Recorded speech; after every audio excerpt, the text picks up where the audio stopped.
Hello and welcome, and for today's video we are looking at energy from reactions, and we can measure the amounts of energy released when we burn substances by a simple type of experiment called calorimetry.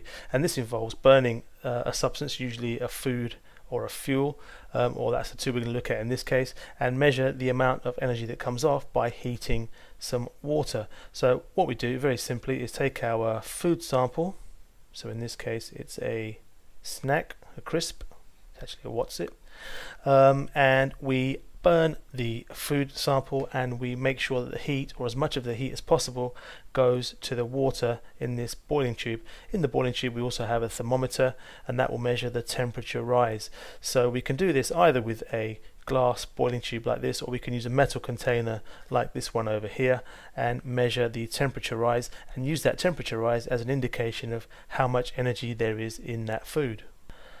Now, a slight problem is that not all of the energy goes into the water. A lot of it is lost to the surroundings, and one way in which we can get around that is to maybe have some kind of insulation around our container, but there is also an instrument called a calorimeter, which is designed specifically to reduce the heat loss as much as possible, but that's not actually mentioned in the spec, but they might give you a picture of one, and really all you've got to do is just be aware that it's very well insulated. It all happens in a closed system, so as little of the heat that is produced is lost as possible.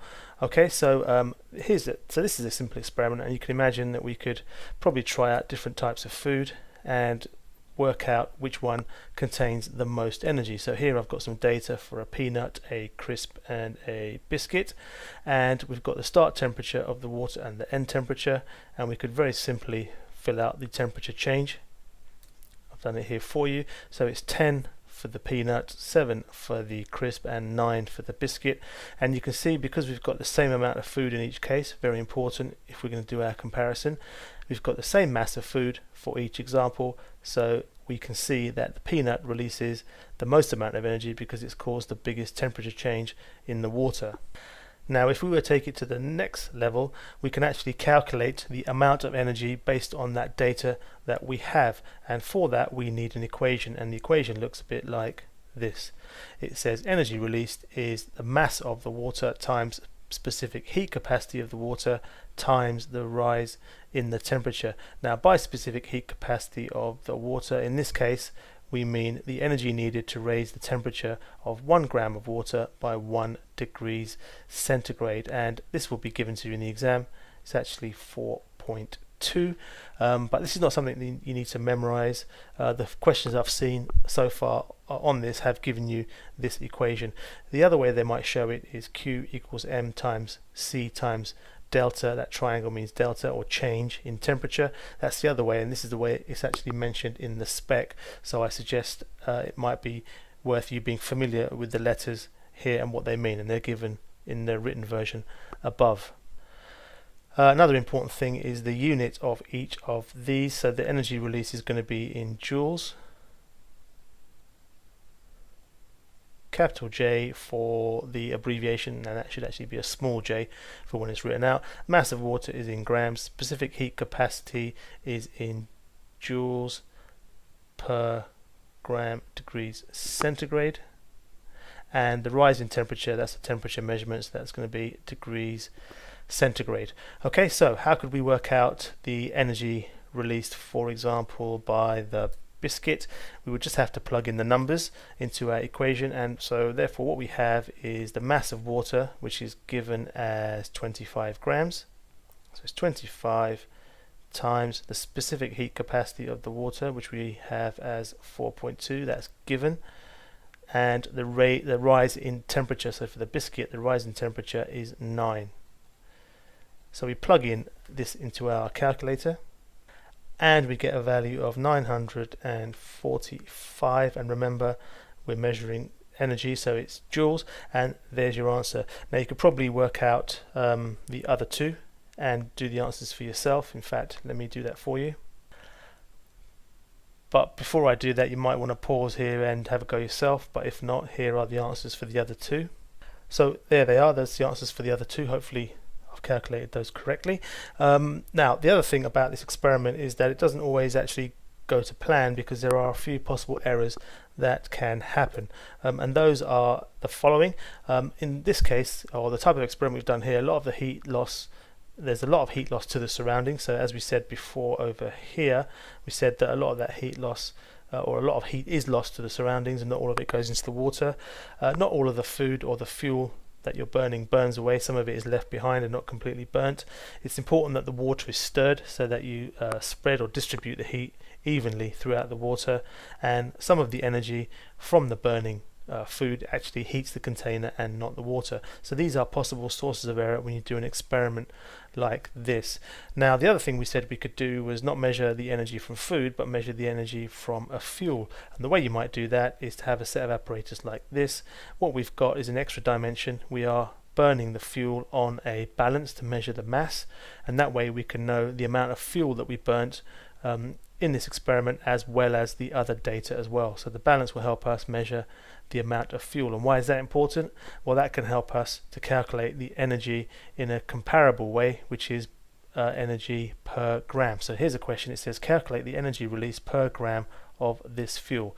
Now we obviously need all the other data as well. It says the mass of fuel that was burnt, I should say, is 25 or 0.25 grams. The mass of water that was in the container was 150 grams, and the temperature rise was 10 degrees. Now remember, we need our equation, so here it is. Remember, M is the mass of water, delta T or triangle T is the change in temperature, and our specific heat capacity is 4.2 for the water. So how do we actually do this experiment, this calculation? Well, it's just a question of plugging in the numbers into the formula. So the mass of the water is 150 grams. Remember, it's the mass of the water, not the mass of the fuel. That's very important, and you could quite easily get confused with that. So it's mass of the water times the specific heat capacity, which is 4.2, times the temperature rise, which is 10. So if we put that into our calculator, we get 6,300 joules. Sorry, I've just moved it down there because I've got some other questions hidden here which I want you to have a go at. But we've got 6,300 joules, but remember, we want energy per gram, and this is actually an answer for 0.25 grams. So if you're thinking ahead a little bit, you'll realize that in order to get it per gram, you multiply this number by 4, because we've got 0.25. There are 4 0.25s in 1 gram. So we multiply by 4 and we get an answer of 25,200 joules, and that can be shortened to 25.2 kilojoules. Okay, so this is the energy per gram. Now the next question here says, why is it useful to measure the energy per gram? Well, if we've got 5 fuels that we're comparing, we can't really compare unless we've got the same amount of energy that's burnt each time. So we need energy per gram so that we can have a comparison. Now the last question is a bit of a challenge. It says here the fuel has a relative formula mass of 48. What is the energy released in kilojoules per mole? Okay, so you might be asked to work with kilojoules per mole or kilojoules per gram, but for this question I'm going to actually let you have a go at it, and some of you can maybe leave an answer in the comments below, and maybe in a day or two's time I'll have a look at it and see how you've done and give you the right answer. But that's a challenge for you, just to see how well you do. Now the last thing I want to go through is the fact that we can use this experiment not only for burning fuels or food, but we can also look at the reactions of solids with water or neutralization reactions. So here I've got some hydrochloric acid and sodium hydroxide, and this would cause a neutralization reaction. So we've got acid and alkali, and we can use a very similar method to calculate the energy released by this reaction. So we do the similar sort of thing, measure the temperature with our thermometer, and we can again use our equation that we had before with some data about the mass of the solution and so on to calculate our energy changes. And the problems and the sources of error are very similar. We need to have some kind of insulation on here to make sure energy is not lost. We need to make sure we're stirring to distribute the heat, and so on. So it's not really actually a big difference, other than we're using a neutralization reaction rather than burning something. So that's an overview of the topic, or part of the topic, of energy from reactions. That's the end for this video. Thank you for watching, and I'll see you again soon.